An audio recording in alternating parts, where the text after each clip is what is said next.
What up, my freaks? RuinusInsight here with part 15 of my Total War Warhammer 3 modded Khatep Immortal Empires campaign.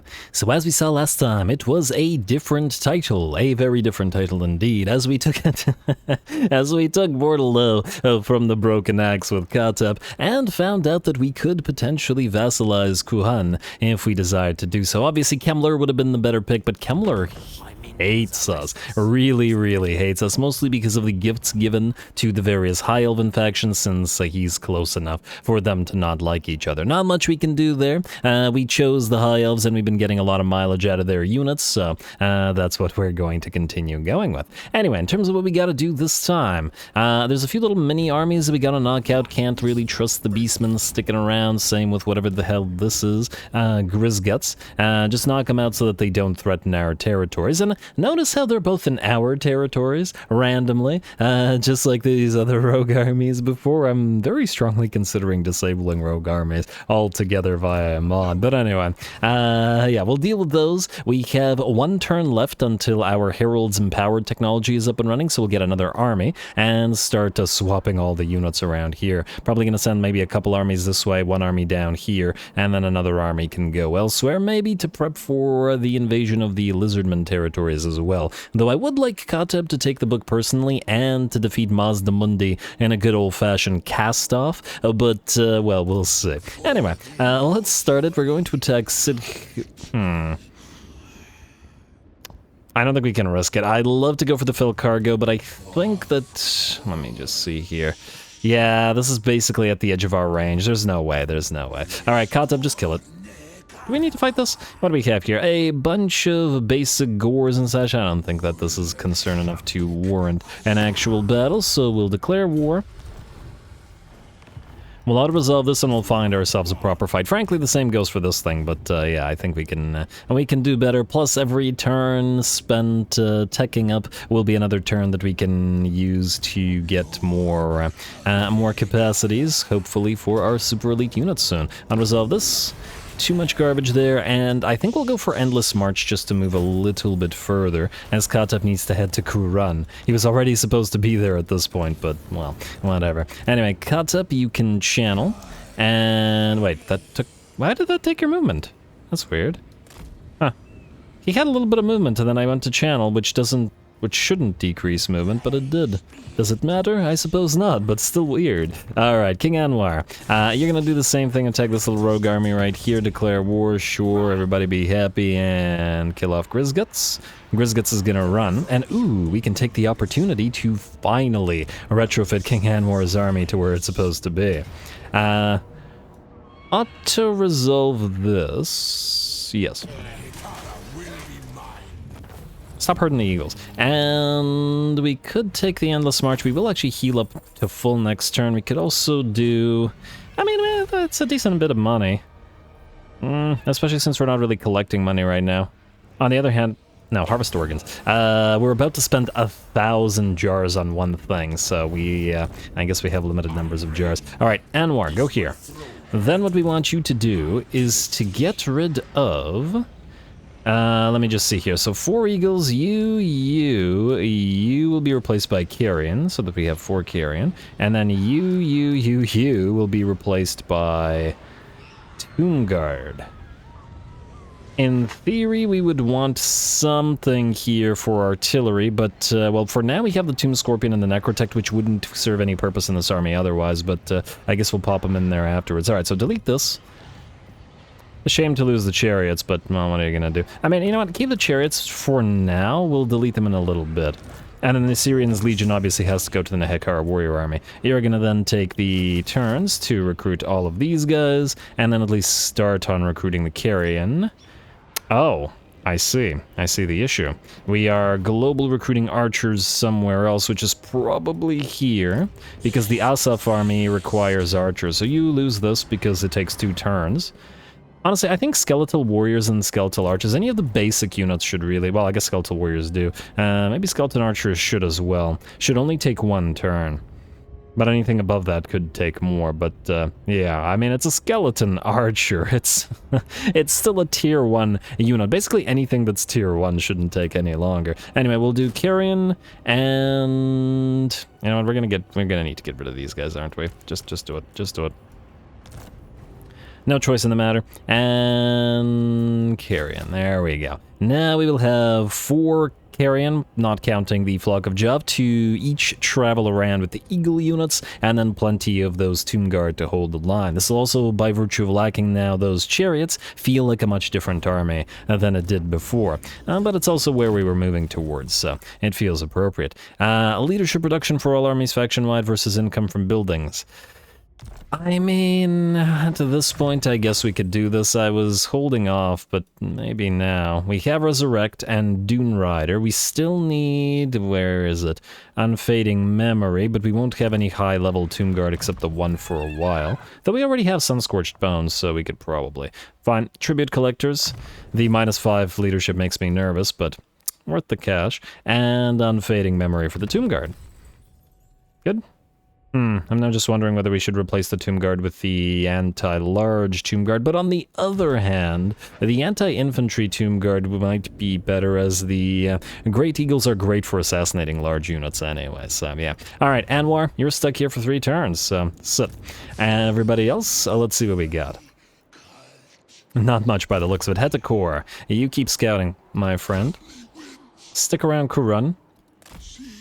I guess in theory we don't really have to watch this. We could and should probably watch Be'lakor, though. You know what? Stay nearer to Be'lakor. He's probably the more important enemy to keep an eye on. Noctamhat, you're where you're supposed to be, and Sakom, you are waiting for the Ushabti army.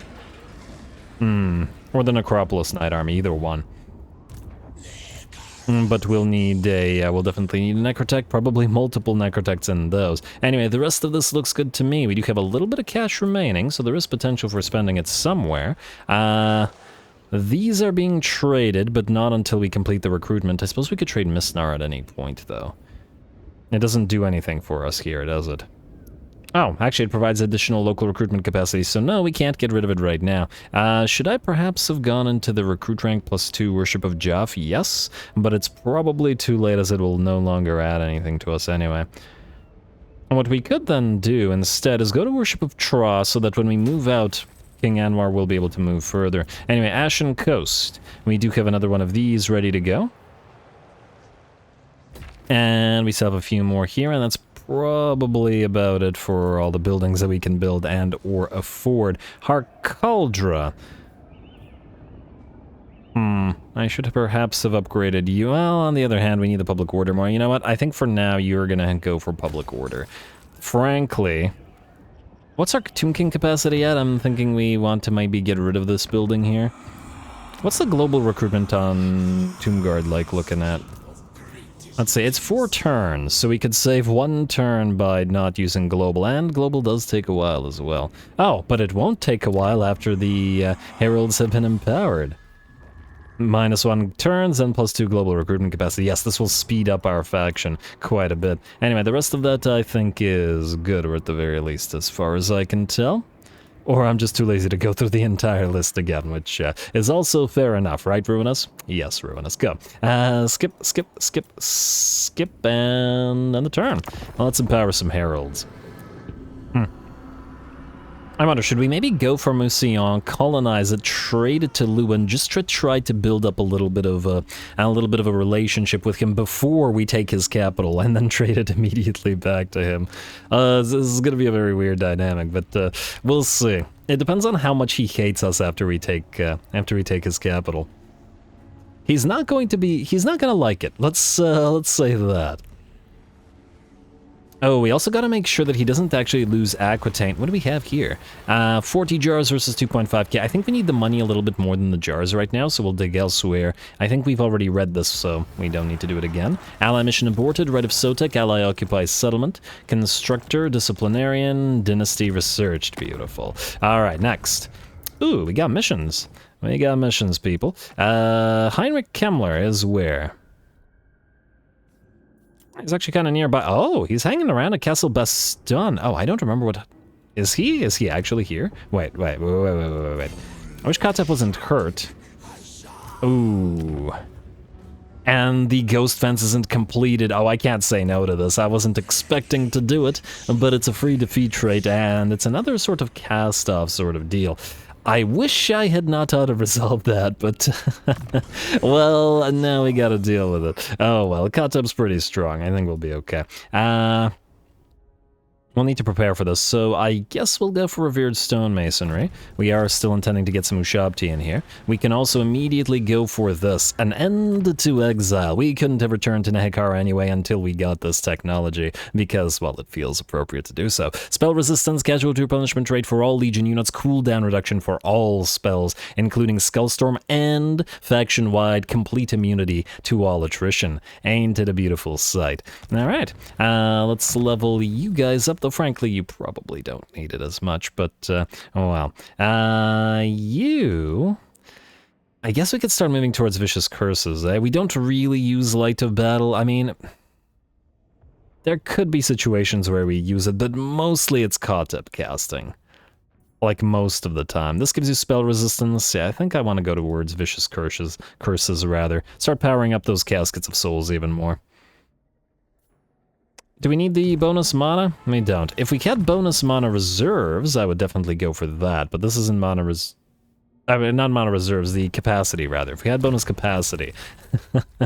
And in fact, there's capacity here, and there's capacity here, and thus we should probably go for it. Alright, Runic Staff, so that you don't miscast as much. You, sir, are already going through Runic Staff. Ain't it lovely? I mean, we occasionally cast Purple Sun. But only occasionally. I think I'd rather have the capacity for now. And do that. We'll obviously get the Purple Sun on the entire set of lures maxed out. Do we need a true Grandmaster, or do we move for Death Strike? We Are the Elite could also be quite helpful as well. Defensive supplies, We Are the Elite. You have enough points to get everything either way. And frankly, I'm now starting to think...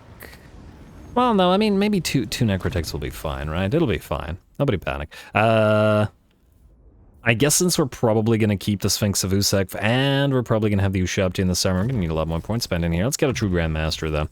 And we'll have to keep an eye on the points remaining. I fear that we may have to skip a few things. But we definitely want to level up the Ushabti if we're going to use them in Khatep's army. I just hate to waste the fact that he's already devoted to Geheb. Let's go for Strengthened Incantations and a True Grandmaster for you, and we're good to go. Go into Great Dynasty's stance. You can in theory sack this, but you can take it at tier 2, also transfer it to Bretonnia, in lieu of Mousillon. Let's go. Alright, we got a lot of basic skelly boys here. That shouldn't be a problem for us. A Pyrrhic victory, apparently, but somehow I have my doubts. Go Khatep.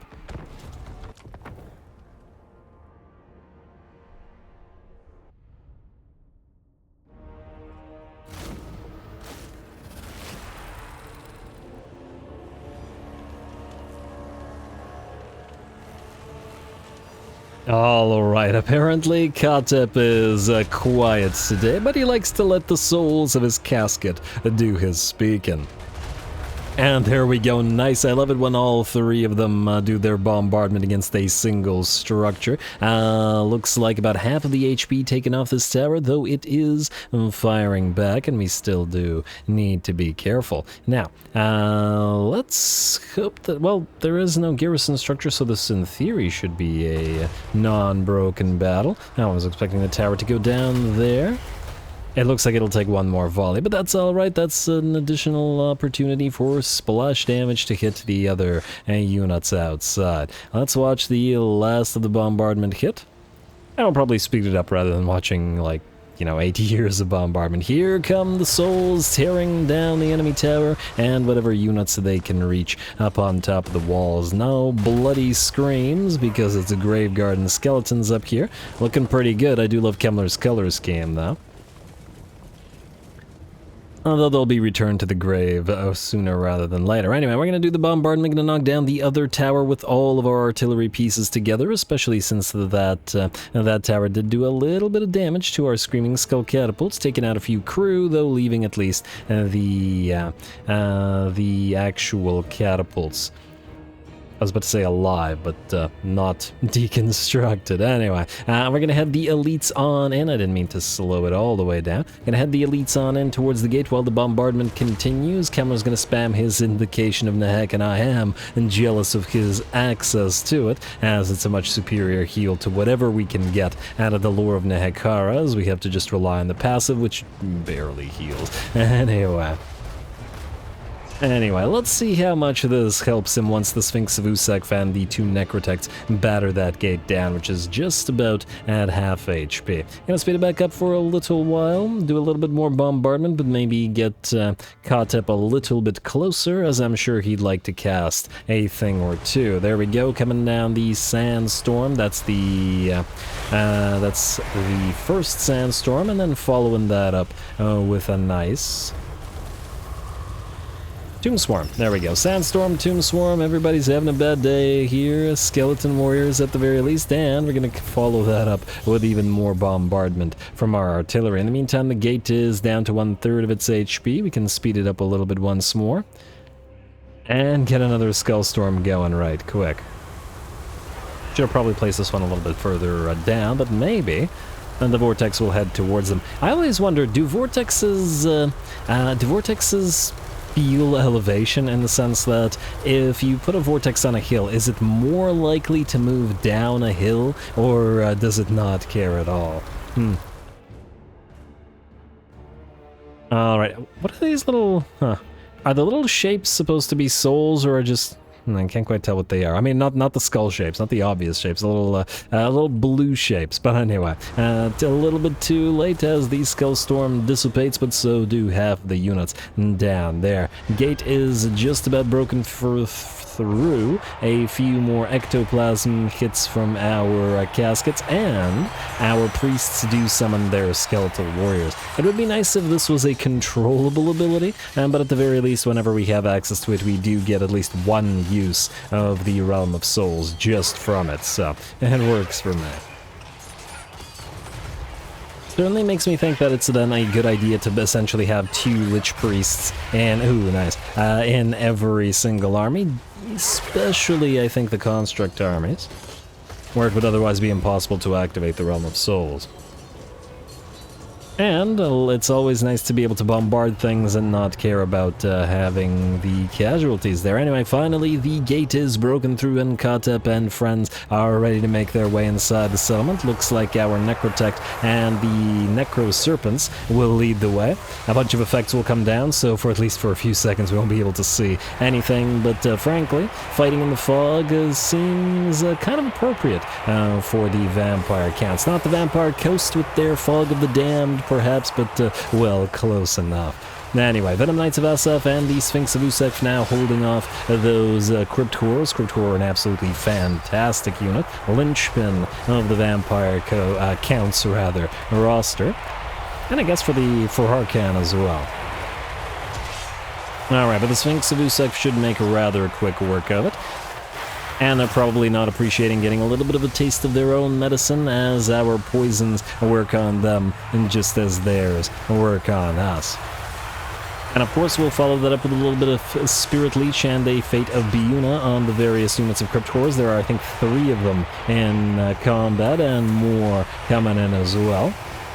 And just trying to rush us from every direction, but while we're blobbed up like this, similar to the way the vampire counts would like to be, generally speaking, for their whole Death Star thing, which I guess they wouldn't be able to do here, and due to us just bombarding or skull storming them. But since we're blobbed up, we can cast defensive spells on pretty much our entire blob, and everybody's near enough to feel the heals from our Allure of Nehekara. I do believe Khatep is in here somewhere as well. Kind of hard to spot him, but he's in there, fighting in melee with a casket, but mostly just there to cast things. Kind of hard to tell what's going on in this bloody melee, but well, suffice it to say that our constructs are defeating the enemy monstrous infantry. A Neru's protection, a false protection upgraded, all come down, giving just an absolutely ludicrous amount of defensive stats. 21 damage resistance, or ward save, 44 physical resistance on top of 42 melee. Pretty much nothing in the blob will take any kind of real damage from anything other than magic. And of course, all the while, any enemy units that are not in the blob, like these Cairn Wraiths and Skeletal Warriors, oh, those are Graveguard, everything else is being bombarded still by our Caskets of Souls and our single Screaming Skull Catapult. Alright, looks like the last of the Crypt Horrors down below near the gate have been pretty much destroyed and are melting away. I guess the big issue with having too many constructs in one blob is that they do have a bad tendency to get in each other's way, but, well, that just generally tends to be the case anyway for any kind of monstrous infantry or monstrous cavalry or whatever. It's still not going to be nearly as bad as it is for the ogres. Besides, the Sphinx of Usek can get through them all as it has enough mass and height by the looks of it. It doesn't care about all those necro serpents in the way, and frankly, it doesn't care about anything at all in its way. Massive scythe blades are working their way through the enemy Cairn Wraiths. I do love my Cairn Wraiths, so it's always to see them go, but gotta do what you gotta do. Anyway, our blob has pretty much defeated that of the enemy. The bombardment has also destroyed a few more units while we've been at it, and the balance of power shifts to about 90% in our favor. A single corpse cart with balefire moves in, and the Sphinx of Usek is certainly certainly more than capable of dealing something like this. Poor necromancer on this corpse cart attempting to escape. He's like, nope, no. This was a terrible idea. Try to whip the zombies into getting him the heck out of there. Or the heck out of there, I should say.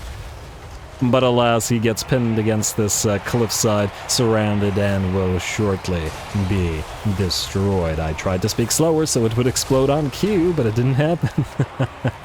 Ah, down it goes. Alrighty, now let's see what we got still. Kemmler's still on the field, and there is a defensive structure, a barricade out there, so we're gonna have to just quickly, or as quick as we can, make our way through it. Bats come down and dogs come in, but all of them just get ripped apart under the construct. Hardly surprising, and there wasn't really anything to see there anyway.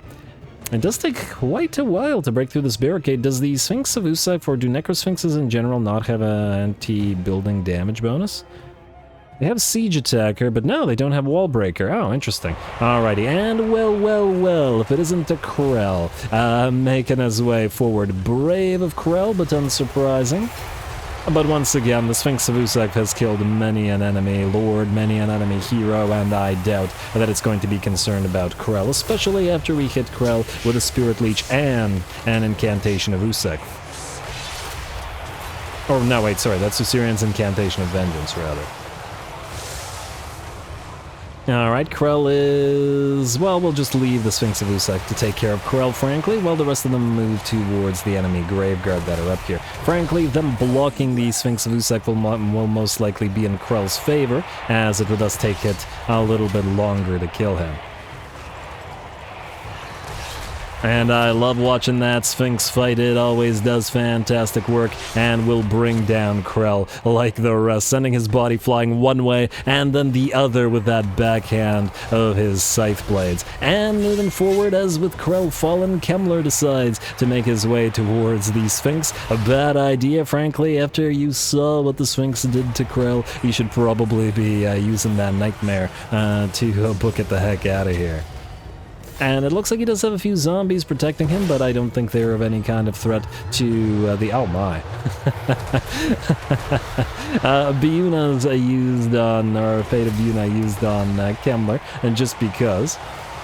And it was kind of impossible to see what was going on. A couple more hits, and by the looks of it, Kemmler will suffer the same fate as Krell. Brought down by the Blade of Usek. Beautiful. Alright, and none of the spells were done either way. A little bit of the taste of Kemmler's own medicine, and with his fall and the Kemmler, or Corell's rather, return to the grave, it looks like the battle is ours. The last of the enemy skeletal warriors in Graveyard will melt away. Guess we can watch a couple last hits come in, but they're all melting, so many of them will probably drop without the application of Spear or Fang. Oh, we can't set a few of them flying, though.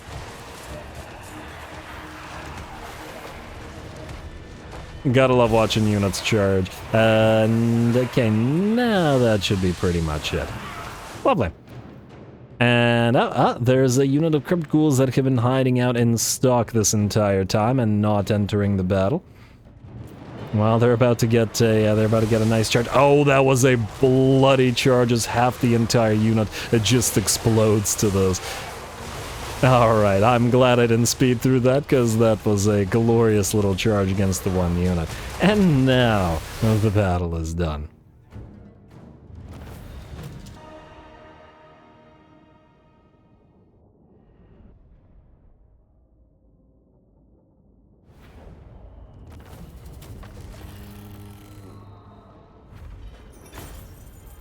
Alright, there we go, very nice, and the Sphinx of Usek adds both Krell and Kemmler to its list of kills. Man, imagine if single entity monsters like this thing could have traits like Lords could, and this thing would have racked up just an absolutely monstrous amount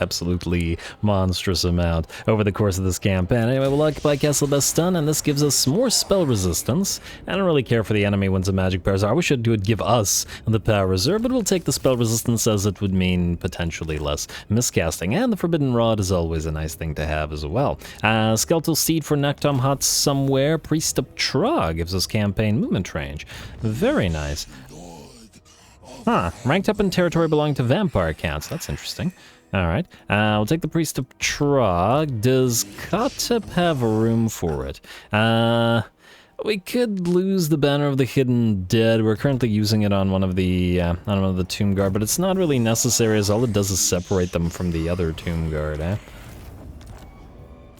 I think not. So let's lose the Banner of the Hidden Dead and take the... Oh, I don't really need the Cultist of Osirian either. Frankly, we don't have particularly great ancillaries, but anyway. Priest of Tra. Lovely. A little bit more campaign movement range from Khatep. I suppose another question will be, do we head... I don't know, if we grab Gisoro and then take Castle Artois, we could head to Langui and then go to Couronne via that way. Out of curiosity, how much is Castle Bastonne worth to you guys? We'll take 2 turns to build one of these. Let me just see here. Castle Bastonne is worth 52, so all of your money, and we could... Ooh, we could force you into a war with the Barrow Legion and... Okay, not Clan Scryer. But we could force you into a war with the Barrow Legion and allow you to keep taking... I mean, granted, if we... The good idea about this, or the good aspect of this, is it would make you weaker for potential vassalization. As long as Grommy doesn't take the stuff back, but he did just lose his main stack, so we should at least have a few turns of space. And there's also the potential for taking Marienburg and giving it to the Empire to try to vassalize them. Once again, I would have preferred Vlad, but I'm not sure how Vlad feels about us. The Empire will probably like us a lot more. Though, to be fair, if we manage to vassalize Couronne, they'll break their agreement with the Empire, which would mean the Empire would hate them, and then they might hate us. I think it shouldn't work that way. CA needs to work on that aspect of it. It's almost like they really don't want you to ever vassalize anything. And ooh, the Carrion are done. Oh, you gotta love that. You gotta love that Exiles completed thing. Anyway, let's do this. First of all, Carrion, now recruitable at 1 turn, and so are the Skeleton Archers, funnily enough. Oh, lovely. Now you need to lose these 2 Scorpions to replace them with a Mage and a... Into what? Oh. I didn't mean to do Carrion. I meant to do one of these. A Mage and... What are we missing here? Light Mage. This is the SF army. Until we can get Medusa, hopefully. Light Mage and... Oh, right, the Regiment of Renown, the Blessed Legion, yes. Also, how long until we get the next one of these caskets? Okay, we're nearly there. Alright, then... And we will go here, we will take a Tomb King. Let's say one of these Golden Age Kings. They seem the best picks pretty much at all times. Not gonna keep them, we'll replace them with a better one. But for now, just get Canopic Jar Hoarder. Do we need a 10 me? I mean, if you're recruiting stuff, there is... maybe. I always reset you after. Go for a 10 me. Alright, then... Alright, how do we do this right? We need to... Under the assumption that we make you the Ushabti Lord, transfer you Ushabti. How many Ushabti? I'm not entirely sure, but probably more than we have here. Let me just see here. You are good. You... Okay, wait. You mage are supposed to move into King Rahobi's army. No, King Raprafos's army, damn it. This is why I do this between the episodes, because it's confusing with so many armies around. You're supposed to transfer the War Dancers. Yeah. Alright, go into March Stance, and we're not immune to attrition yet, but the end to Exile should mean we don't take any attrition next turn, so we should be fine. Like so. Are any of these armies ready to move yet? By the looks of it, King Raprafos will be ready next turn. Rahobi will be ready as soon as he gets his regiments of... Not renown, but... I'm wondering if we should keep hold of the Tomb Guard until we can replace... Oh, wait. You're missing more things. You're missing... Xar's Storm Riders. And 4 Azray Dancers. Wait. You have 2 Azray Dancers. That'll be almost everything. Alright, Chosen of the Gods. We will transfer you... Alright, fine. You go here. Take all of the Ushabti, for now. Then, go here, and grab the Chosen of the Gods. Like so. Is this army supposed to have a casket? We could put the casket rather in the Fire Army, which would make more sense to me. We have to lose Scorpions there. This would give this guy 16, which is exactly enough room for 4 units. Why was it 16? Wait. And then you two would be replaced by the Regiment of Renown and by something else. I'll figure this out someday. And oh, by the Usurian's Legion of the Netherworld. Alright, so you two will be replaced eventually, but for now we can hold on to you. There we go. Alright, you are mostly good to go. Let's get to you in March Stance then. To grab these two, and then start moving this way. We go here. And grab these two, like so. And then start moving this way.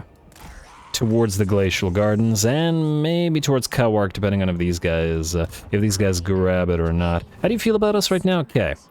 You are not liking so much the gifts given to the others. We just need to take Kawark and a few territories here to transfer them. I'm almost tempted to do a sort of like a holdover transfer. Give them Black Creek Spire and Slaver's Point, because this is not going to happen. It's just not. Minus 161 is basically impossible with the with these things, so we're going to have to kill Shakara off, but that's fine. We can deal with it. It's not that big of a deal. Alright, then... You Chosen of the Gods are supposed to go into the Ushabti army, and what do we have here? The 2 Scorpions, and this is the SF army. So you guys, assuming that we replace the 2 Scorpions with the Light Mage and the Regiment of Renown, meaning we can take the 2 Scorpions from you, like so. And, oh, I should have given the Fire Army the casket, shouldn't I have? Well, I guess these two are both going this way, if I can, well... Who's currently holding the casket? It's you, right? Yeah, alright. I mean, I guess you can march back down here. We could use you to get some more Tomb Guard, although it's actually going to take a while. How many turns? It's just as fast via global recruitment. It could start on Tomb Guard. I mean, mostly I want to Ushabti. Oh, it's just as quick to recruit Ushabti now. You know what? Start with at least one more Ushabti with Great Bow. I'll try to remember how many Ushabti of each type we want. And what exactly this army is going to look like. But I feel like we shouldn't be wasting time sitting here, so start recruiting those. And at least one Tomb Guard. We can always transfer it to somebody else like these guys, together with the Scorpions and the other stuff. Transfer the Necrotect here. The Ushabti are going to need a heck of a lot of Necrotects. And Meshep, you are supposed to actually go up here and join this army. I think that's everything. Wait, no, you're supposed to join the... No, I lied. You're supposed to join this army. It's so confusing. Too many armies in one space, man. Alright, you're gonna go down here. And you will transfer these guys and transfer the... Well, you know what? Keep the Scorpions for now. I'm not entirely sure. But transfer the Chosen of the Gods for sure. And get ready to move up here. All of the attrition won't matter because we'll be immune to attrition by next turn. Alright, the rest of this looks good to me. We just need more Ushabti. How are our rights looking? We have the Great Incantation of Tra available to us. Though I do have to wonder, wait, Karun's at tier... Well, we'll be taking it at tier 3 anyway. We'll be taking Conquata at tier 3. Which place could we make good use of it for? We could do maybe Hexawattle, depending on what... Yeah, Hexawattle's probably the way to go. It's gonna be a long time till we reach the Stellar Pyramids, and we gotta remember that we spawned the Priest of Tra on top of our, or the Necrotect of Tra on top of Khatep, so there's nothing really here that would benefit us. Alright, the rest of that looks fine. Hetekor, you are where you're supposed to be, keeping an eye on Be'lakor. Hetekor on Be'lakor, and I believe that's it. Alrighty, next up. We go to building. Still have to be doing this. You are fine. You're collecting money and public order. Just gonna have to keep an eye on it. Khatep, you will be traded, but not until this guy's done recruiting. Which will be 2 more turns. But he'll be more or less done, at least until we can replace the Necrotect and the Tomb Scorpion with... I'm not entirely sure what yet. Probably artillery, but honestly, maybe they're fine as they are. Keeping a Necrotect for a single Scorpion's kind of but on the other hand, it does give this army movement range, which is admittedly still a good thing. Bordlow is fine, Bastonne fine, because we'll be trading it. Ashen Coast, definitely need to build stuff. So Marble Monolith and Mortuary Sanctum. And then next turn, we can go back to regular Worship of SF after we build up the last of the Mortuary Sanctums. Wonder how our research is looking now. Altar of Ultimate Darkness. You need to start on the capacity building. Burial Pits. And then keep building all of these. Expensive though they may be. Like so and like so. And we can go for the Golden Age Monument here. And I guess stay in Worship of SF. Alright, and that basically is all our money. There were probably other stuff that we wanted to build, but for now we'll hold off on it. Keep the funerary districts here, and the rest I think is fine. Alright, looks good to me. Let's end the turn and proceed to next, and get that into exile. Just out of curiosity, though, 285, so we are down to 2 turns for these techs, but it's still not going to be good until they're down to 1 turn. Just got to keep building those technology/research buildings. Skip, and then turn. Alright, hopefully I didn't... Oh, I didn't check diplomacy, but it's too late now. It's too late, it's not going to happen. Alright, now Kemmler probably didn't have just that one army around. You're gonna end our trade agreement. Okay, that's probably means you're trying to head towards a war with us. Hopefully we can get that back up and running by giving you some gifts. I was hoping to trade you settlements, we just haven't been able to reach that yet. Hopefully she doesn't rebel like what's-his-face did. Stalton. Anyway, and end to exile. We got the important thing. Free Canopic Jar is good. Ancient Glory, Razor Sack, the Palace of Ruin. We're heading towards it. It's really Coark that we want. We are at -04. Oh, one problem with you doing that is that the other factions won't like us having broken agreements. Maybe what I should have done is traded like the Great Arena or the Chill Road to you. Well, hopefully we can fix the situation, but we shall see. That agreement breaking is really gonna hurt you in the long run.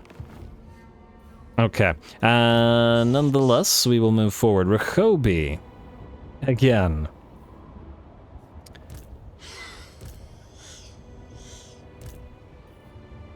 Two regiments of renown and 2 war dancers. We actually want to build the war dancers, but right now aren't capable of it. Go for the Sand Veil and try to hit the Glacial Gardens next turn. Roprafos. You. And you. Okay, wait. Fire Army, move here. Actually, move in to Beneath the Sands, we have global recruitment available, meaning we can just go to the edge of the range here, so go right here. Then King Entef, you can transfer the casket to this guy.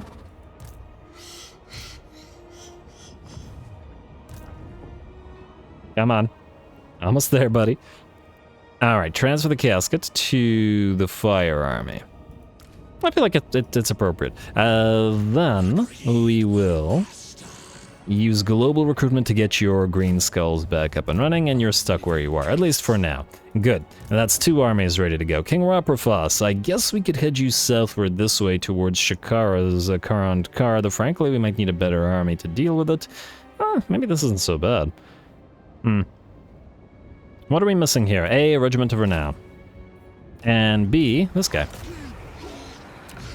That maxes out the army, yes? Yes, wait, we have a Necrotect in... Well, yeah, we should have a Necrotect in here. We have the Sepulchral Stalkers. In theory, we might want to get the Eyes of the Desert in here as well. Unless I want to put them in another army. I kind of don't like sort of swapping around too many regiments around on a single stack, but anyway, hey, you're good to go now. Army is ready, go this way. Don't have to go the same way as everybody else. Good, then you two. You two will meet up, you keep recruiting, just get ready for the... Where's the Lord here? That's you. Lamazash of the 4th Dynasty, you will have the Ushabti Force. It does mean we need to unlock him, which means going for the Wisdom of the 4th Dynasty. Before we do that, however, I think we should still probably grab the Sacred Cartouche out of this to get a little bit more research rate. I wonder if getting it to 300 will do anything for us. If it takes a few of these techs down to 1 turn, I would prefer to do it.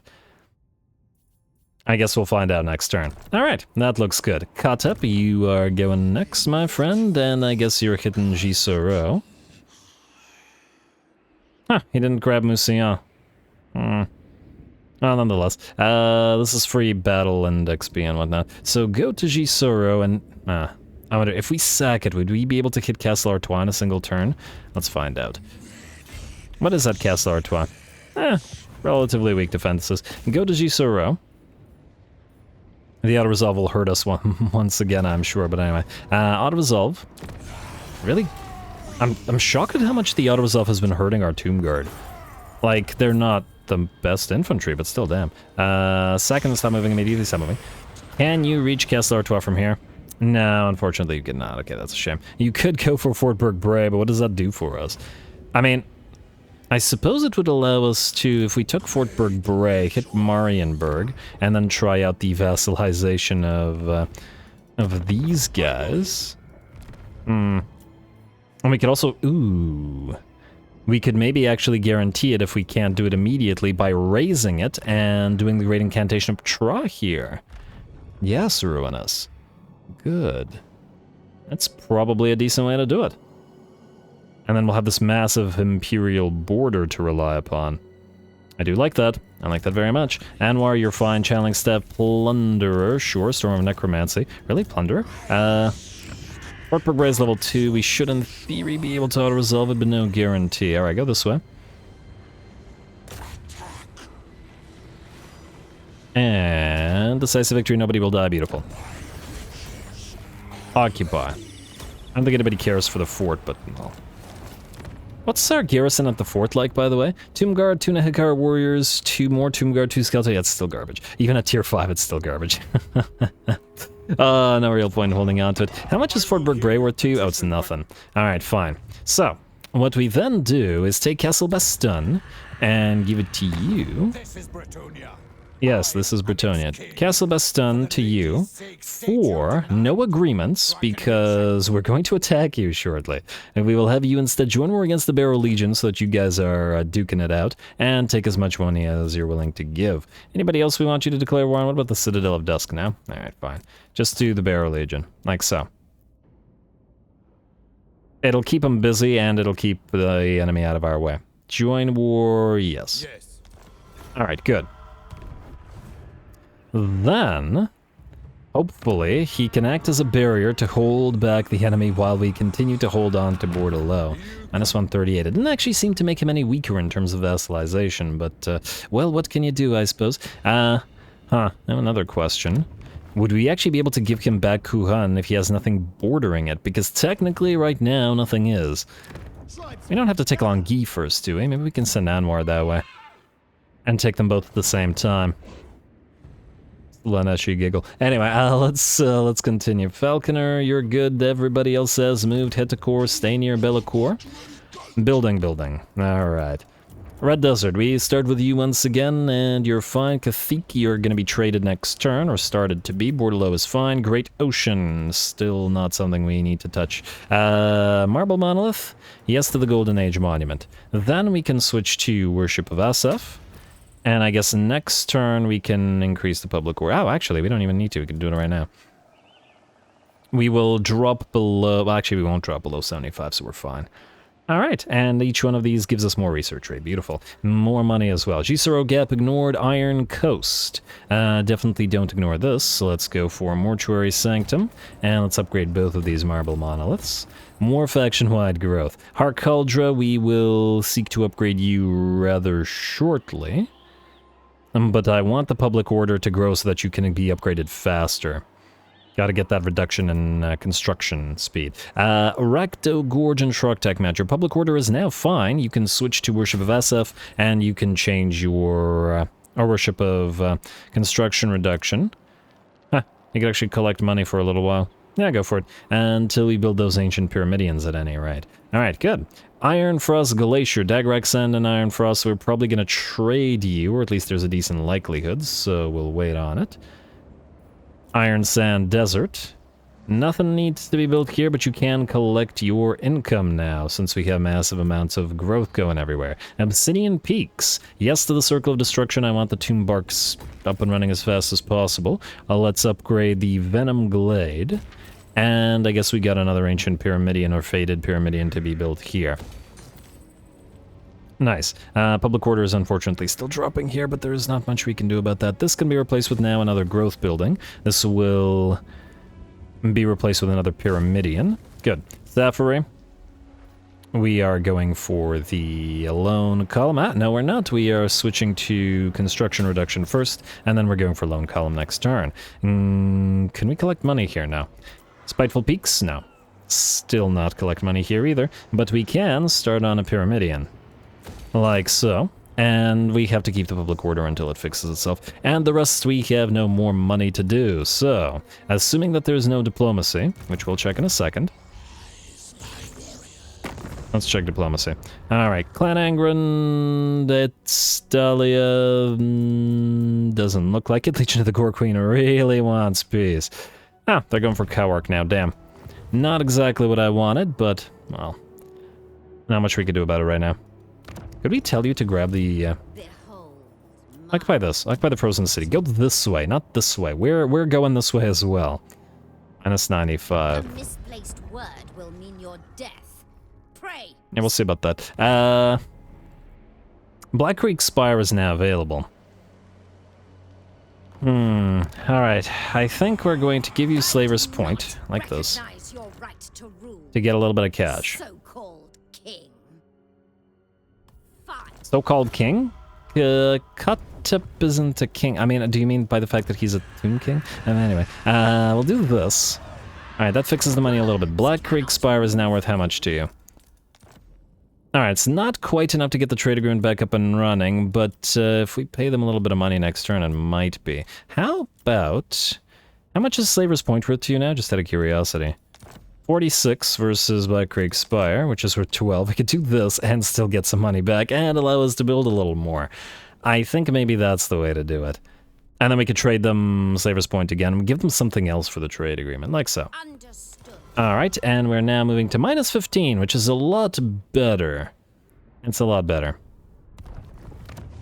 And then they'll give us a trade agreement for car on car as soon as we send somebody to take it. How much is Slaver's Point worth to you now? 4, and you still can't afford it. Wondering whether we could trade it for something else. Monoliths? No. Spide Reach? No. Shrine of Ladriel? No. And Black Creek Spire? No. Alright, that's fine. Give you Slaver's Point and money.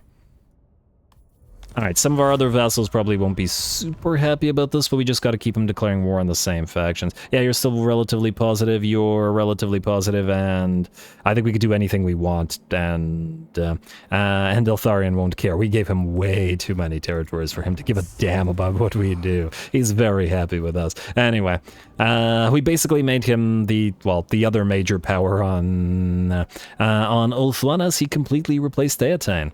Anyway, we're good to go, so skip, commandment, not skip. Actually, this won't really do anything for us, will it? Anything faction-wide that, well, no, we'd be moving out of here either way. I guess we're to try just for the campaign movement range. Maybe if we raise Marienburg, we might be able to move this way. Alright, so let's try that. We are recruiting the end to exile. Recruiting? Okay, anyway. And oh, wait, no, we're not. We already did that. Game, why are you lying? We're going Sacred Cartouche. Unbelievable. End turn. And we're closing in on that book. Alright, war were declared, but not upon us, so not a major concern. Argonauts still doing things, but it looks like they haven't moved towards the Frozen City. I was hoping they'd knock Valkia out without our necessary intervention. Broken Axe probably wants peace, but no thank you. At least not until we can see their armies coming towards Bordelot.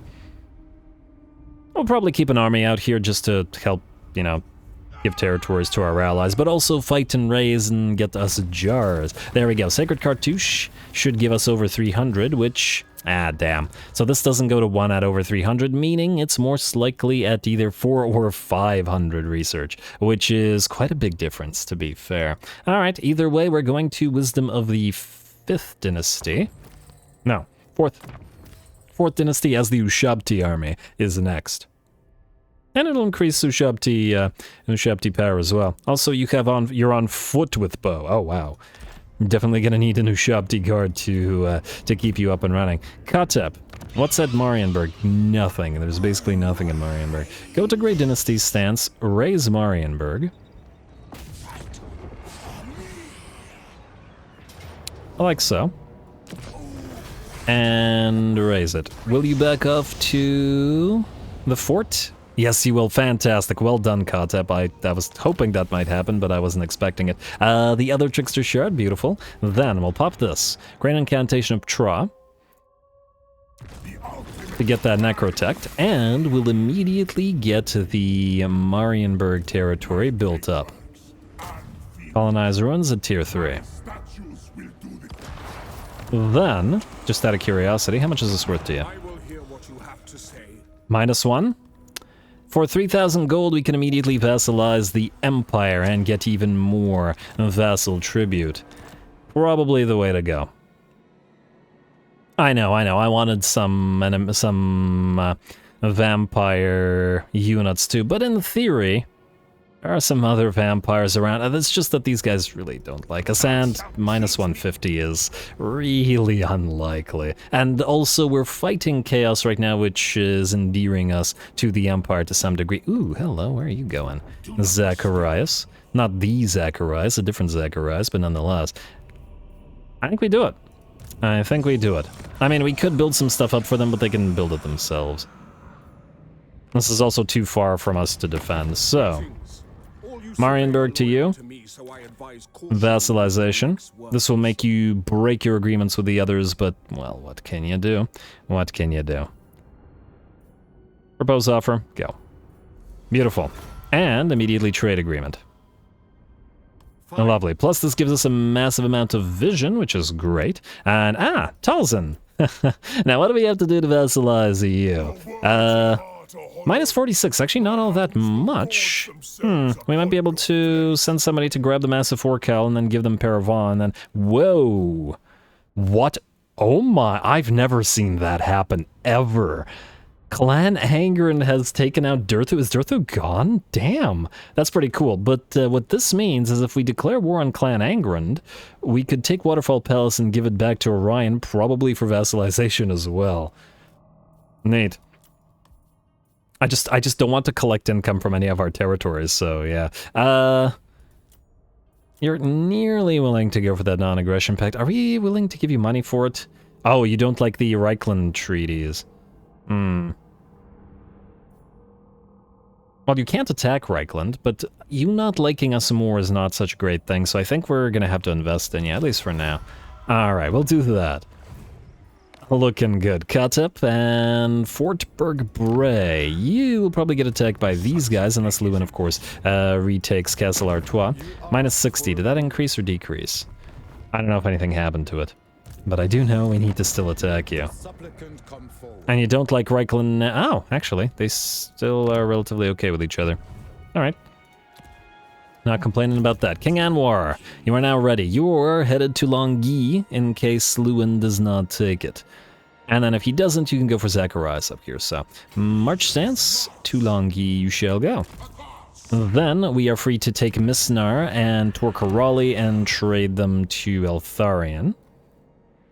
Start with whichever, doesn't really matter. Wait. We're at 301. Ooh, if we give either one of them to... Okay, we have to wait a turn. If we transfer either one, we'll actually gain a single turn of wisdom. Or a single extra turn of technology research. It'll take longer is what I'm getting at. Rehobi. You should be able to do this with decent ease, so go to the Glacial Gardens. Do we have any defenses here? We have some. Maybe we fight this. I mean, I feel like we haven't been fighting enough this episode. Let's see. Gleaming Pennant. You still don't have the other regiments for now. Oh my lord. Wait, do these guys don't have Strider? Wait, actually they do. Okay, now I got so excited that we could give them Strider and even more speed, but since they already have Strider, we're fine. Who do we want to keep up with them? Frankly, maybe we give this to Rehobi. The War Banner. Well, nobody here has any kind of range damage. Frankly, you don't need the War Banner. I'll probably give that, you know what, I'll probably give that to the Ushabti army. The rest is fine. You're gonna attack this in a second. I just want to make sure we move and level you up. I would like you, Ramarinef, who is also ready to march stance. Almost to the end there. And King Entef, you can march back down here. King Raprafas, you are moving this way to conquer Shikara. And Entef, you are going to... I mean, neither of you are ready. This army will be ready eventually, but ooh, we should keep recruiting it. You know, let's fight the battle. I'll think about what exactly we want in this army. Okay, wait. Is it tier 5 to unlock the Sepulchrex? We could also, in theory, put the Sepulchrex with, I'm wondering whether we should put them with Khatep instead, because we're not going to give him the Tomb Guard, the Elite Tomb Guard army. Oh! We could put the Elite Tomb Guard with you for now, and make you a sort of mix of Necropolis Knights and Tomb Guard. The thing is, nothing of the god devotions actually buffs Necropolis Knights directly at all. Meaning we could still go Tra Great Father and still upgrade the Tomb Guard. Unless there's a Lord specifically that buffs them, but I don't think that there is. Walkoff buffs range, so he should probably be a mixed ranged army.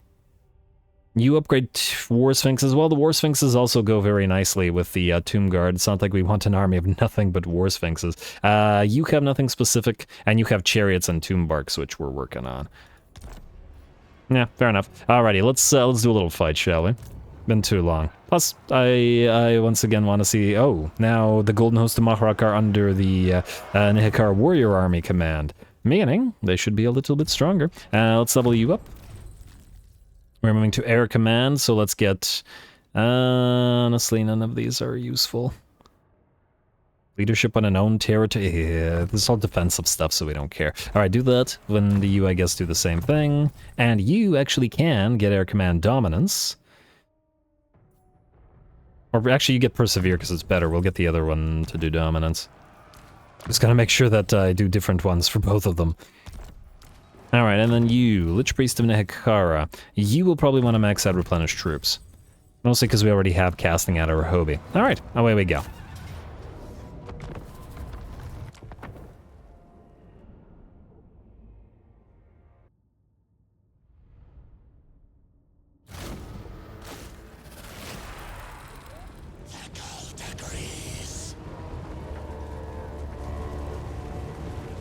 Alright, here we go. A smaller fight, I know, but this army has been completely changed, so it's more like a debut or re-debut for Mr. Rehobi here. The army used to have the Sepulchral Stalkers and be able to rely on the Ushabti with Great Bow, the Chosen of the Gods. Now we're all Nehekara warriors, led by the Golden Host of Mahrok, which is special Nehekara warriors, and the Nehekara horsemen as well. Plus, of course, the Azrai Spears War Dancers, which are most definitely needed in the army to provide that lovely armor sundering effect and their quick repositioning skills. Anyway, get a Tomb Swarm down upon the enemy and a Skull Storm as well in the hopes of annoying them sufficiently to move towards us. It is a big old pile of Marauders, and playing Norska at the same time, it's, I don't know, it's always a little bit brain-breaking for me when it's sort of on the opposite side, when you're playing the same faction that you're attacking. But anyway. Let's see if that was sufficient to get the enemy moving. That would have been an ideal time to cast the Skull Storm, but oh well. More units for our Nehekara warriors to rip apart the old-fashioned way with Axe and with Khopesh. Alright, and it looks like another Skull Storm, and the enemy is sufficiently annoyed to move towards us. The Marauders charge forth, and the Golden Host of Mahrok meet them with a blade and shield in hand. And now it's just going to be a good old-fashioned brawl. And that's, I guess, a nice thing about this army. You definitely have to have some armies where there's going to be a lot of just good old-fashioned brawling, rather than relying on just constructs or range or spell and destruction. And that's what variety is all about. Every army should function differently from every other. Alright, it looks like at least some of the enemy units are running away before the Golden Host of Mahrok. On the flanks, the enemy Marauder horses with the throwing axes have been met and surrounded by the Nehekara horses. Nehekara horses relatively fragile, so still have to be careful, and I've learned to have a healthy respect of the throwing axe variant of the Marauder horses, as they're actually fairly decent in melee, probably on par or better than the Nehekara horsemen, in fact, at least when it's one-on-one and not two-on-one, and getting attacked from every side at that. And these are the regular Javelin Marauder horses rather than the throwing axes, unlike the left flank. Anyway, the flanks are secure, and most of our units are now, at least the extra units, moving away from the enemy center line to try to hit those Marauder hunters with javelins. Can't be having those guys fire at us. We also have, somewhere in the center of the battlefield, an enemy lord dueling with our Tomb Prince. Finally, nice to have some Tomb Princes that can take care of themselves and keep these enemy lords and single entities in general and distracted. Here comes the second Tomb Prince, our only army with two of these guys in here, and they should be able to take Karl Fimirkin out. For a guy named Fimirkin, you are sorely lacking in Fimir, my friend. But you'll soon be lacking in an entire army, as I believe Fimirkin will rout, and seeing their chieftain rout, so will the entire tribe and break. The Tomb Princes are in his way and attempting to prevent the Lord from running, and do in fact succeed at it as their halberds bring him down. And the Azrai War Dancers, who are ready to close the distance as well and chase him if needed, because they run as fast as horses, and once we get more upgrades for them, they'll be able to run even faster. As I think, or at least I hope, the technologies that we have that are sort of for everybody, like we have a technology that's just plus 20% speed. I'm not 100% sure if it'll affect the outpost units, but it would be really nice if it did.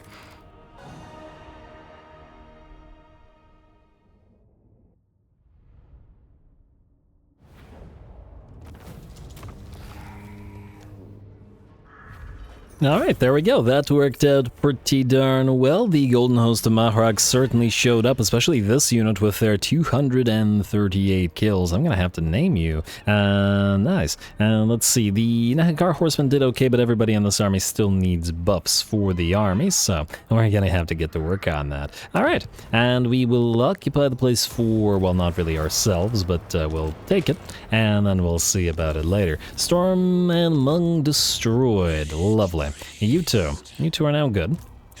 And what I wanted to see... Okay, well, there's no way that we can get to Kawark before Crone Hellebron does, especially since he seems to be ignoring the Frozen City. Still doesn't like us over much. 48, huh. Did it decrease further after we attacked the Hmong? I wonder why. Even though we did all that trading. Oh well. Let's see. How are these two feeling about each other? 34, 35. Okay, that's not bad. That's not bad. What about you two? Why, Hellebron, did you break that agreement? Still not great, but we are approaching to where we can trade them some stuff. Namely, we don't really care about the Glacial Gardens. Can we give this to you right now? No, we have to take the next nearest territory. Alright, so it looks like we will have to wait. But on the other hand, we do have armies nearby, so even if she does decide to rebel, we will still easily be able to destroy her as needed, if needed. We shall see. Anyway, you guys are good. Who else still needs to move? We do have buildings to build. King Intef. Assuming that... Okay, what's our... Yeah, 1, 2, 3, 4, 5, 6. We have no spares, right? Okay, no, you don't have any spares. I guess you will want to build 2 more Ushabti with melee to get you 8. Because... And I guess keep building Tomb Guard. Because, let me just, I'm working on it. Oh, I gotta get those tomb barks, but 5 turns is so long. We need to get an army down somewhere where they're easier to recruit. 6 regular ones, and then 2, assuming we use 2 as the special units, the Sepulchrex. Then 1, 2, 3, 4, 5... 6, maybe one more Shabti with Great Bow. Assuming we give you 1 mage at least, plus the Lord, then we'd have room for 3 Necrotects, so we'd need 2 more Necrotects. We do potentially have a spare Necrotect that we could take out of King Anwar's armies. He doesn't really need them. We also need the Scorpion army, but we need to find a Treacherous Lord. Ah, there's a Treacherous Lord right there. Go figure. King Araru... I love you, man, but replace with... Oh. Huh, when we do the replacement, you can't replace them with a high-level lord. Oh, well, that's unfortunate. I really want that treacherous guy. I suppose if he sticks around for 4 turns, well, we'll get another treacherous lord eventually, but we should really get started on that scorpion-heavy army. It's just that we've already seen scorpions be active throughout this entire campaign, so I'm not the most concerned about it. But I am still somewhat concerned about it. King Intef. Is there anything from this army that you would need to take? I mean, in theory, you'd probably want to take the Tomb Guard away from it. Alright, fine. Stay here. I'm almost tempted to say it might be faster to move you southward, but I guess it depends on where exactly we want to employ our Ushabti army. And we could use it to help with Karand Kar. Where's the closest to Ushabti construction territory? Unfortunately, it looks to be the Rothkar Spar, so we'd have to go all the way over here. It's actually not that far. Huh, you know what? It might be faster to local recruit then. Cancel. We'll have King Intef do that instead, and then his army will be able to move around, at least for a while. Also, I gave you the Canopic Jar Holder. Yes, I did. Hoarder, rather. And we're good. Alrighty. Also, what is Naktom Hot? Is he a Lich Priest? He's Lich Priest of Nehekara. We could potentially replace you with a Lich Priest of Death to put in the Ushabti army, as thematically that makes sense, at least to me. Anyway, let's do building, let's go next turn. Let's see, Ashen Coast, I check you every turn, and ooh, you are starting to drop below. Meaning we may want to uncollect the income for a couple turns until you're fixed up. Red Desert. You are still okay, at least for a couple more turns, and then we'll need to deal with it. Arakto Gorge. We will need to build stuff here, and your public order is now fine, so we're free to upgrade Arakto itself, but we cannot build the Pyramidians as yet, so we'll wait. Kathik, you are going to be traded right now. Before I forget, alright, so Kathik was next on them. Okay, so Iron Sand Desert. Torivras. Torkarali and Misnar. Torkarali. Alright, he's already at war with everybody we're at war with, so yeah, I have Torquarali, and you won't be able to afford Misnar, but, well, you will afterwards. Alright, good. Iron Sand Desert was next, right? Iron Mountains... Yeah, we can't build the thing. Alright, Iron Sand Desert, you are fine, the public order is fine. River Brienne, we will be trading you shortly. Khatep, I already checked you, I forgot that we kept the province because I'm an idiot. Frigid Wasteland, you're fine. Ashen Coast. You will be collecting income for now. Gisero, Iron Coast. Oh, Ashen Coast and Iron Coast. That was confusing me greatly. Anyway, let's upgrade you. Let's upgrade you, and then we can switch you, at least for a while, to Worship of SF and to Income Collection. We'll keep the Regnant Catacombs, I think, for the extra growth. At 435, we'll be able to get to tier 4 here really, really quickly. We'd want to replace these two with the refurbished workshops, eventually. Or potentially, there's also potential for replacing them with treasure tombs, which at least give us magic item drop chance, which we could do in theory instead.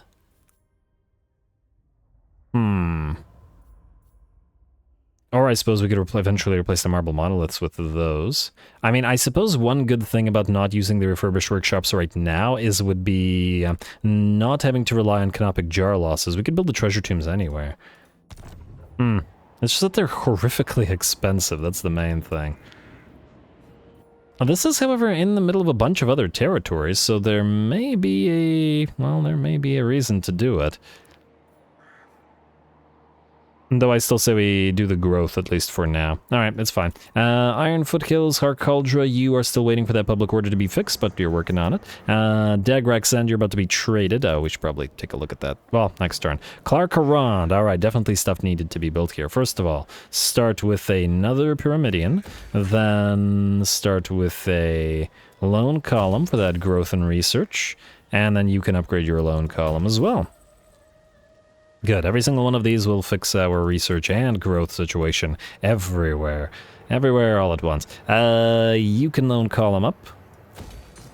And I guess you can lone column up, and you can lone column up, and we can... Oh, that's out of money. Delete you, we'll need to start building the capacity building here. I guess if we do this first. Alright, that's Safari, Spiteful Peaks, we have nothing that we can build there, and the public order is fine. I guess we could build the Pyramidion here afterwards. Do this. Alright, Black Flood, what do we have here? We can do a basic lone column. And we'll keep the public order... Well, actually, the public order is good now. I guess we can get rid of this public order building, but keep one. Alright, looks good. And lastly, Titan Peaks. Ancient City of Quintex. What was I going to build here? I was going to build the burial pits, and since it was last on the menu, I forgot to build it. How many more turns do we have of public order being good? It's to 75, right? Yes, so we still have a couple of turns at least. Just gotta be watchful of it. I'm kind of tempted to replace the Petrified Forest here as well with a... Well, this is our big money-making province, so this might be a good territory to build all the other types of Pyramidions and stuff. Also, we'll need to now get rid of this growth structure, replace it with a Pyramidion, eventually this public order building as well. Alright, and I believe that's it. I actually really enjoy the administrative aspect of the Tomb Kings. It's really fun. Anyway, the rest of this is good. Fort Bergbray, we are either holding on to or transferring to our Imperial allies. Would you give us anything for this? A bit more money. Not enough to build the capacity building, I'd wager, but still something. Yeah, take it, go for it. Actually, should we have Imperials have this, or should we have Bretonians have this? Does it matter? I mean, these guys already have Helmguard. Yeah, go for it. Alright. That's good, and just to double check, did this give us enough... No, it didn't. We are about 250 gold short. You then can build the lone column here instead. Alright, still something. Still something. The rest of this is good, so we're about to end the turn, and... Skip, and turn. Probably could have checked Diplo again, but too late.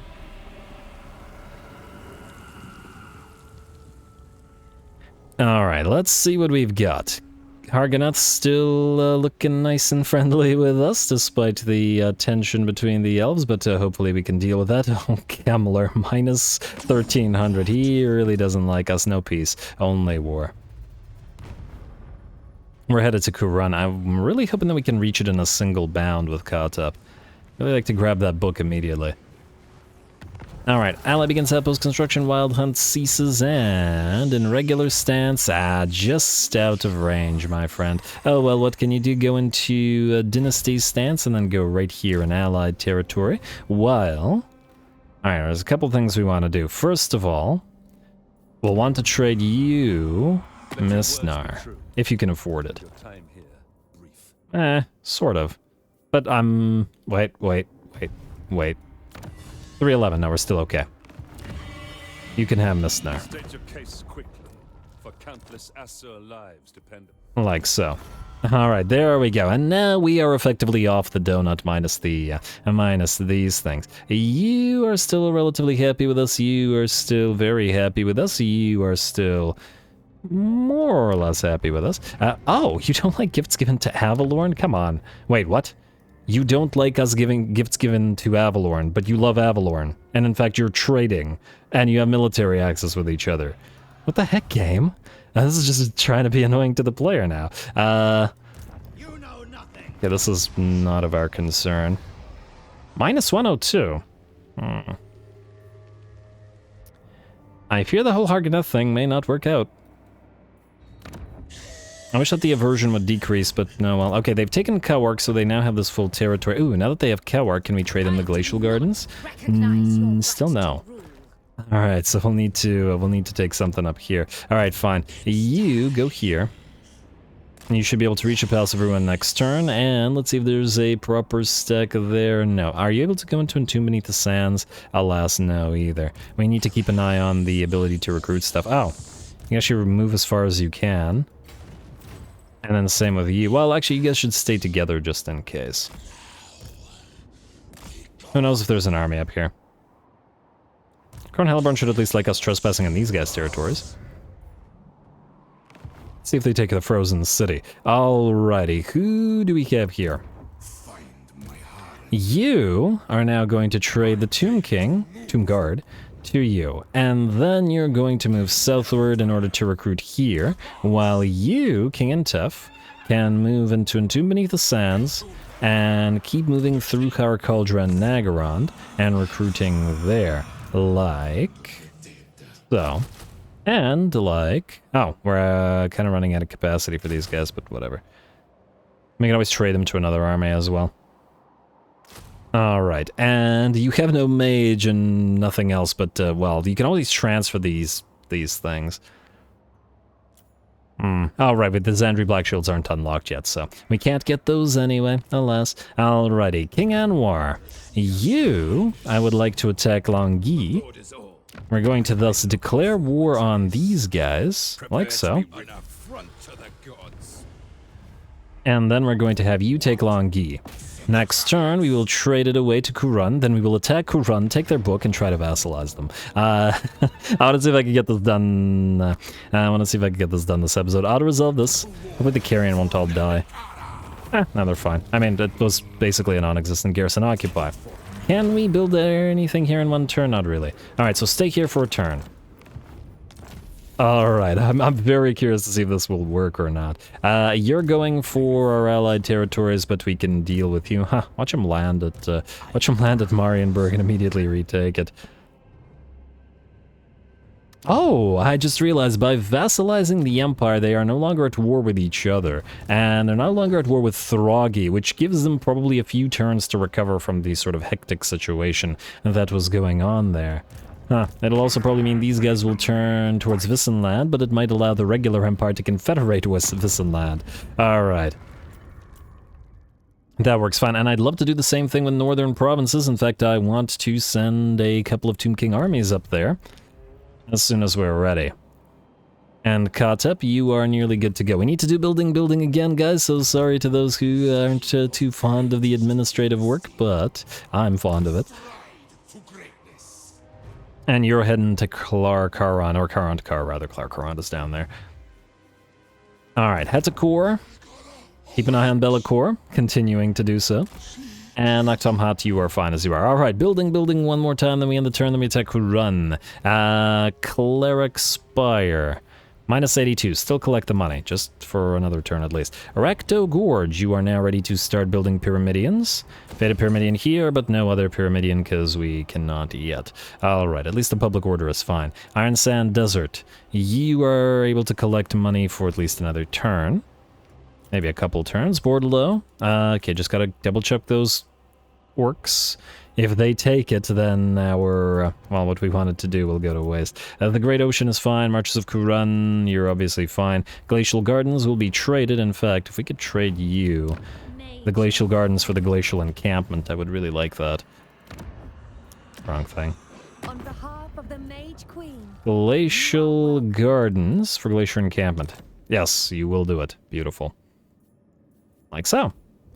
Alrighty, then we no longer need any territory up here. Just give it to the Wood Elves and to the Dark Elves if we can make it happen. Alright, and this territory, this no longer needs the Funerary District, so we can switch it to Worship of Construction Reduction. We can temporarily at least build the Obelisk here, and we can upgrade these as soon as we're ready with the Public Order. In fact, switch to... switch to Public Order first. Alright, lovely. Did I reach this, or I don't know.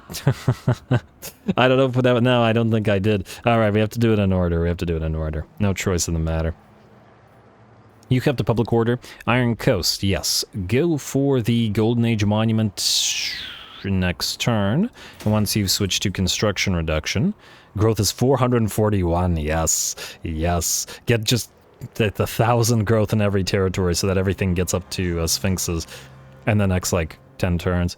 That would be swell. Nagarond, I would like to delete the script barracks here, but I think we cannot, at least until the public order is fixed. Plus, King Intef is actually making use of it, so not right now. Ironfrost Glacier will do next turn. Obsidian Peaks, yes to the Mortuary Sanctum here. The crazily expensive Mortuary Sanctum. You're fine, and we're good. Safari. What did I want to build at the White Tower of Hoth? Oh, another burial pit, but we need to wait until the Mortuary Sanctum is up and running, so just keep on building these Pyramidians. Start with you. And, oh, because the public order here isn't in a good place, we need to, Alright, do this, and then switch to public order for a little while. And you know what? I think I jumped the gun when deleting the obelisk for the public order, so we'll undo that. Grand, Ashrek, etc. Let us... grab the Faded Pyramidian here, or we could upgrade one of these. The Chill Road is relatively far from Harganeth, so let's do that. Wait, what are you at? Oh, you're at 75, so you're as good as you're gonna get, at least in terms of this. That's fine then, and there's nothing else to upgrade. Black Flood. You are going to get the Lone Column. You are going to upgrade the... No, you know what? Let's upgrade these here, because this can't be used until we go to the next tier anyway, and I guess we could do you as well. And lastly, Titan Peaks. I thought I did you already, apparently not. You... Okay, let's start with that once again, since you're at the very bottom of the list. I can do the Revered Mausoleum. Oh, well. I mean, I could go back and cancel something, but... Yeah, fine, go back and cancel this. Otherwise, it's just going to keep happening again and again and again and again. Let us do this then. There we go. Burial pits. Now we're fine. And we... I guess can upgrade another Faded Pyramidian here, but keep the public order building. And ooh, public order is dropping rapidly here. Gonna need to deal with it. And that's another reason why this statue is probably not in the right place, because we should keep those in green territories rather than yellow territories. Alright, the rest of that, unless I'm mistaken, looks good to me. Minus 110. Minus 141. Well, they're liking each other more. We just need to get them to declare war on more factions. We could declare war on, like, Throg and some of the other guys. Oh, but then that'll put the Empire into war. You know what? Let's do this. Quick diplomacy check. Is there anybody we want to directly declare war on? Grief, for example. Certainly a possibility. Grief really doesn't like us, so we're not going to be able to vassalize him anyway. And he's relatively weak, so he shouldn't be concerned, and our buffer is very nicely up and running. Yeah, I think this is a safe one. We'll declare war on Hagrief, like so. How flattering. And, damn, the World Walkers actually did join this. I was hoping that they would say no, but oh well. This will mean more of our factions are at war with the World Walkers, but it is what it is. And that was always bound to happen. Bone Rattlers are super far from us, but they are close enough to the Empire, so I'd rather ignore them for now. Avalorn... Oh, we should check the missions as well. Hexoatl will declare war on shortly. Wintertooth is with Throt the Unclean, but is also a threat to the Empire, so we'll ignore him. Estalia, Visenland, Sylvania, no. Decadent Coast we should declare war upon as well. In theory. Is this a good time for it? Maybe it is. Initiate diplomacy, declare war. Good.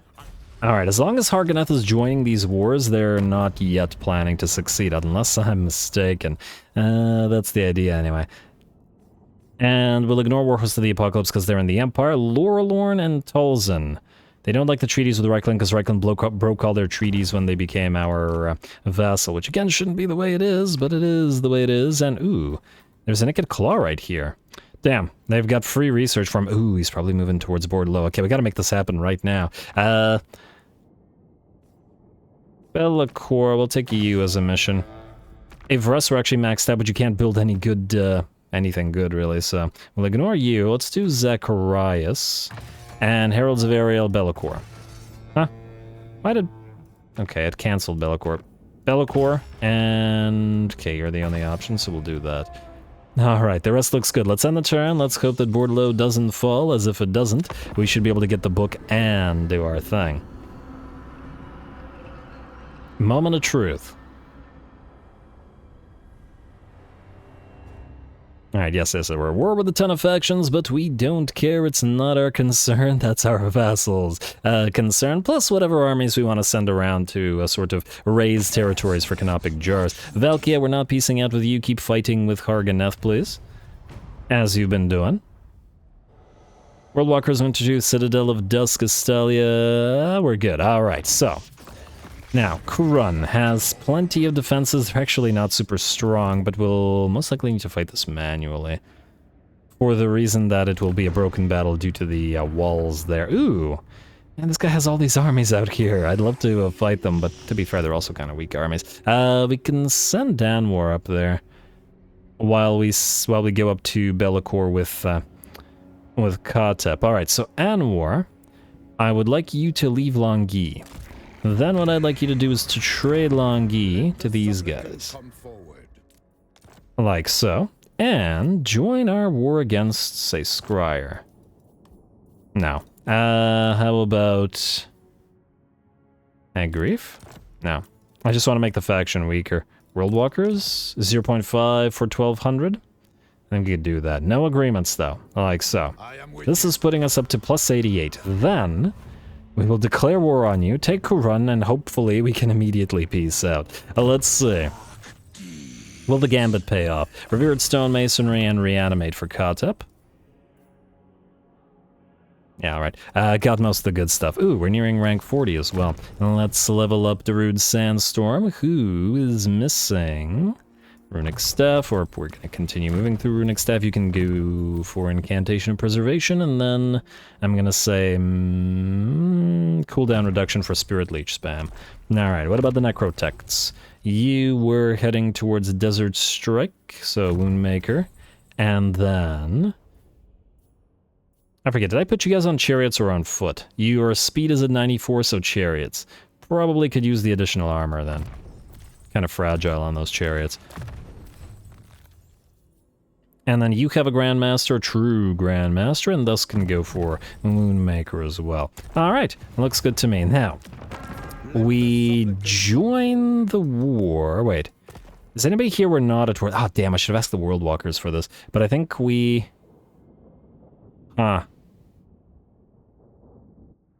Wait, can we peace out with anybody that would allow us to do this? I just realized that the Visenland faction would get drawn into this.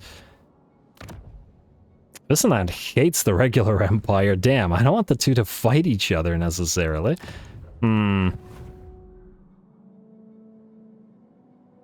What's our tribute at, by the way?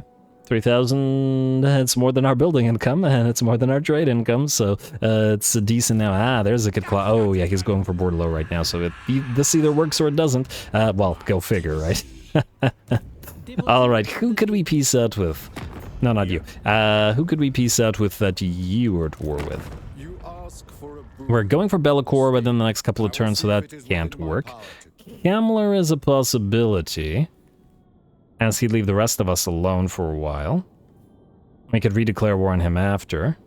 Initiate diplomacy, peace out. We'll join your war against Kuran, and you'll give us money.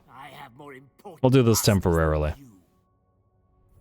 And then redeclare war on him in a few turns. I think that's the way to do it. Alright, like so. Alright, then... we're going to move you into Kuran. We'll occupy it. At Tier 3, Valiant defeat. Well, we were always going to fight this, so fight this we shall. Go. Alright, and we'll have to do a little bit of manual bombardment, but, well, that's pretty much inescapable.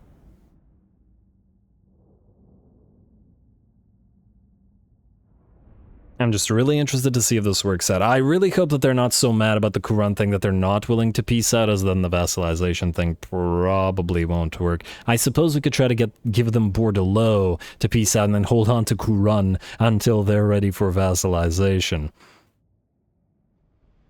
Once again, we have to give them Bordeaux right now because they will lose the settlement anyway. There is no choice in the matter. Anyway, last time I attacked from that side, so I'll take this side this time. And let's go here. You guys are gonna attack this thing, and Khatep, you're gonna go here, and you are going to go here and attack that. Alrighty, you guys are gonna get ready to move on in. We do have to watch out for the Pegasus Knights, so we'll keep everybody else sort of in the center. Unless they charge our fragile units. Alright, Khatep, you're gonna be group 1, you guys are gonna be group 2, actually you should be group 2 and you should be group 5. Necrotect's here, and that looks good. Alright, Khatep and group 5, start battle, attack this, you break up this tower. Oh, actually this tower's not active, so we'll break up this one instead. Alright, and speed it up while we bombard. And ooh. Oh right, it's the special towers, because the special location gonna do some damage to the Iron Sand Striders. We get... The heck? I thought I told you to attack this. Did I not? Huh. Okay, apparently I didn't. Alright, my bad. Sorry, Iron Sand Striders. I got you hurt for nothing. Khatep, cast a little something just to heal everybody up here a little bit. And then attack. Couple more volleys should bring it down, though, okay, I guess we won't send these troops in because they're already hurt. Alright, down goes the tower. You know what? I would usually attack other stuff, but I think we need to prioritize bringing the towers down. I'm gonna take a little bit of ammo to do so. Do we want to maybe Tomb Swarm the enemy artillery? Last time I tried it, it basically did no damage to them. I'll give it a try. I want to see if it does. Let's see how much a maxed out, or like the max duration Tombstorm does to these guys. That's already over? Okay, basically did nothing. Really? It did less than 1,000 damage? How much damage did it do? It did less than 500 damage? That's nothing, especially with inflated SFO damage numbers. That's surprising. Huh, go figure. Alrighty, well anyway, we will now bombard some stuff up there. Khatep, you're gonna move closer, and we're gonna send you guys forward, you forward, and you all forward. Can you switch target to one of these maybe Pegasus Knights? I mean, they're kind of milling around up there. And then you two, go here. I'd like to see if you can't hit him with some Spirit Leeches and some Fates of Biuna.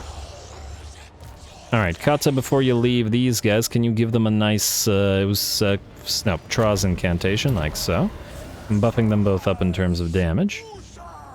And, there they go, there they go. You two go here, and all of you go here. Don't let them land on the Screaming Skull Catapult, which it looks like is what they're trying to do. Hit them with a Fate of Biuna. They're going to ignore everything. And hit them with okay, hit these ones. Oh, these poor units. Okay, Xar units, you drop the artillery pieces. Everybody else move on in. I just don't want the Screaming Skull Catapult to die. Frankly, it's not a big deal. It's just that it's a, you know, we've had it around for a while. Hit these guys with the Spirit Leech. Sphinx of Usek, move on in. Good job to the AI for sallying out like this, though. Can't fault them for trying it.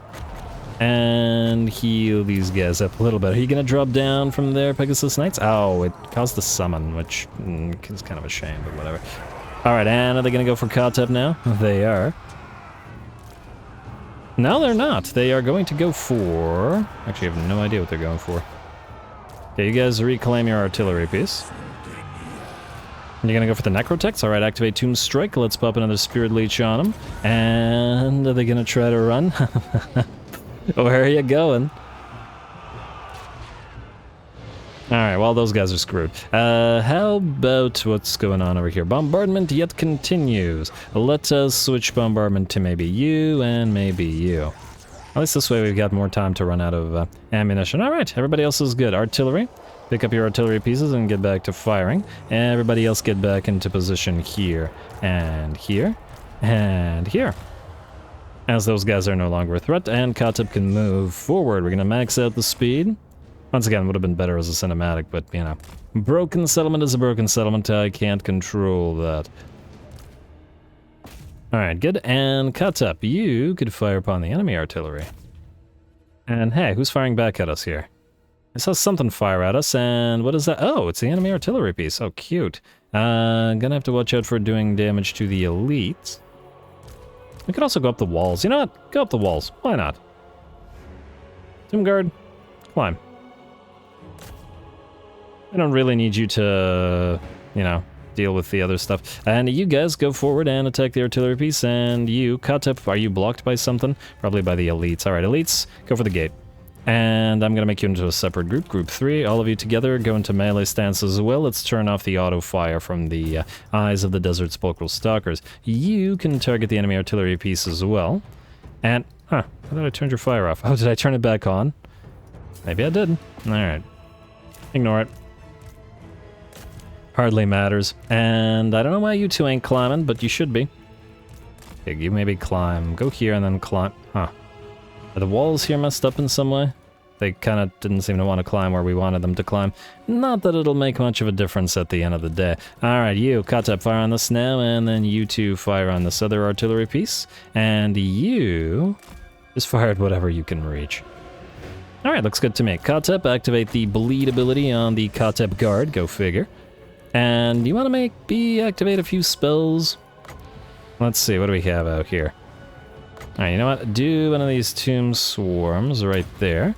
And let's do a storm right there. And a skull storm right there. Alright, beautiful. How are the enemy artillery looking? Alive still. Hopefully not for much longer. We can fire basically right over the lip of the wall as well, so we hardly care. Oh, you shouldn't do that, though, because you're going to be a danger to our own units. And in fact, you're basically out of ammunition anyway. Alright, other mages, let's move you forward. I want to drop a few Fates of Buna and other things on the enemy mages. I would also like you all to move on in and go after that paladin or the knights or whatever. What is this? Ooh, a unit of Grail Knights, hello. Let's activate Fate of Buna on you. And Khatep, you can probably buff everybody here up like so. And Fate of Buna is up, let's Spirit Leech him. And then let's Soul Blight.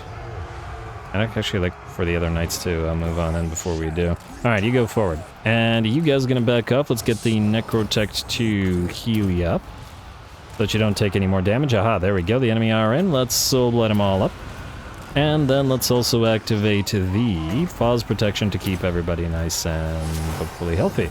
Alright, the walls have nearly fallen to the onslaught of the dead. Get the two mages in. You are backing off.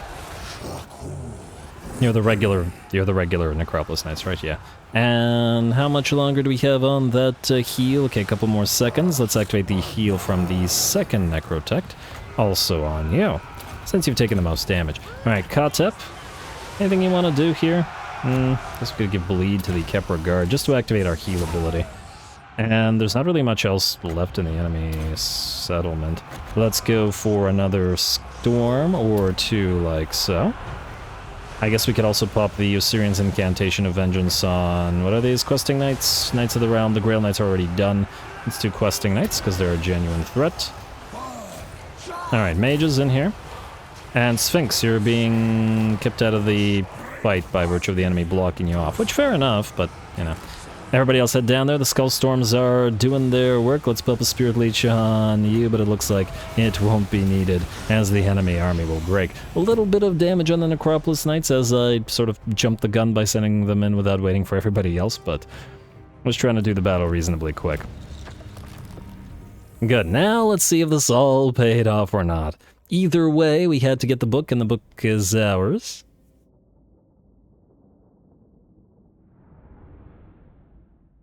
And from this, we are at 5 out of 8 books. Alright, just gotta remember not to raise it. Just to occupy it.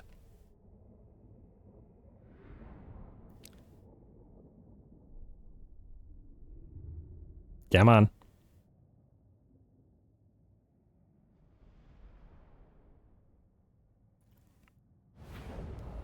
Alright, there we go. Then we occupy the place. That gives us another Banner of the Hidden Dead, a Storm of Necromancy, but more importantly, the 4th Book of Nagash, which gives us a nice little bounty of Canopic Jars and a Lording recruit rank increase, which is very nice as well. Our research is up at 314, which is fine. Then, what we want to see, now that we have the 5th books, yeah, so Hexawattle and then these 3 remain. You will move out here. Out of the settlement, I guess. Like so. Then, we will peace out with you, and give you Bordelot. Wait, no. And become our vassal. And I guess we'll just give them Kurun for free. Here, have some money. Oh, do we have to get them to declare war on anybody? Wait, just out of curiosity, if we do this with Kurun, they're still willing to vassalize, even without Bordelot. Oh, man. There's nobody else to give Bordelot to, though.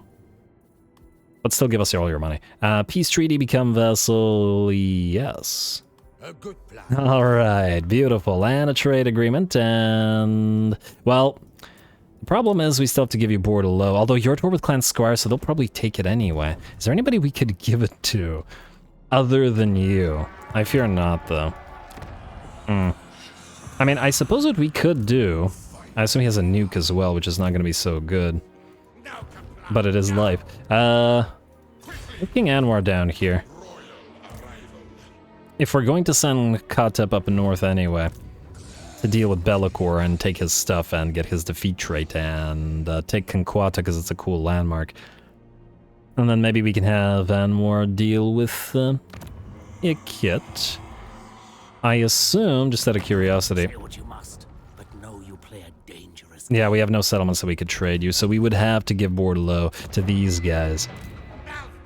I mean, we don't really care anymore about it. I'll also get the trade agreement going. Bordelot, still worth 175 to you. We'll keep it for now just because we have a garrison there, and we'll see how it could react to this.